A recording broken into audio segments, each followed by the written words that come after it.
আসসালামু আলাইকুম। আজকের আপডেট নিউজ সংবাদে আপনাকে স্বাগতম। শুরুতেই থাকছে সংবাদ শিরোনাম। আমেরিকা হামলা করলেই পারমাণবিক হামলা করবে ইরান, ভয়ঙ্কর হুঁশিয়ারিতে কাঁপছে বিশ্ব। শুনলেন শিরোনাম, এখন বিস্তারিত। মধ্যপ্রাচ্যের আকাশে আবারও যুদ্ধের কালো মেঘ। বিশ্বজুড়ে এখন একটাই প্রশ্ন, আমেরিকা যদি ইরানের ওপর সরাসরি হামলা চালায় তাহলে কি সত্যি ভয়াবহ প্রতিশোধ নেবে তেহরান? ইরানের সামরিক বিশ্লেষক এবং আন্তর্জাতিক গণমাধ্যমে ছড়িয়ে পড়া বিভিন্ন প্রতিবেদনে দাবি করা হচ্ছে ইরান তাদের কৌশলগত শক্তিকে এমন পর্যায়ে নিয়ে গেছে যেখানে যে কোনো বড় হামলার জবাব দিতে প্রস্তুত তারা। বিশেষ করে পারমাণবিক সক্ষমতা নিয়ে নতুন করে আলোচনা শুরু হয়েছে পুরো বিশ্বে। ইতোমধ্যেই মধ্যপ্রাচ্যে আমেরিকার সামরিক ঘাঁটি, যুদ্ধ জাহাজ এবং বিমানবাহী রণতরীগুলোকে লক্ষ্য করে কঠোর বার্তা দিয়েছে তেহরান।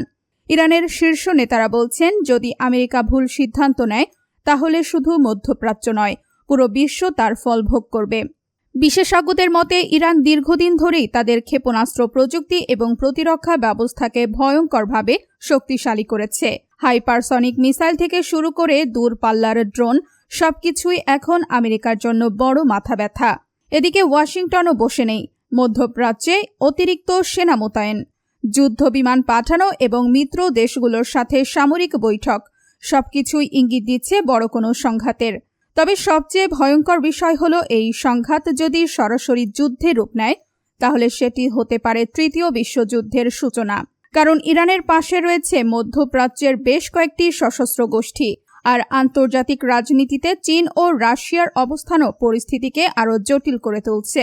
বিশ্ববাসী এখন আতঙ্কে অপেক্ষা করছে, পরিস্থিতি কি আলোচনার টেবিলে শান্ত হবে, নাকি একটি ভুল সিদ্ধান্ত পুরো পৃথিবীকে ঠেলে দেবে ভয়ঙ্কর ধ্বংসের দিকে। কারণ এই যুদ্ধ শুধু আমেরিকা আর ইরানের হবে না, এই যুদ্ধের আগুন ছড়িয়ে পড়তে পারে পুরো বিশ্বে। ভিডিওটি ভালো লাগলে লাইক দিন, শেয়ার করুন এবং আন্তর্জাতিক রাজনীতির আরও আপডেট জানতে চ্যানেলটি সাবস্ক্রাইব করতে ভুলবেন না।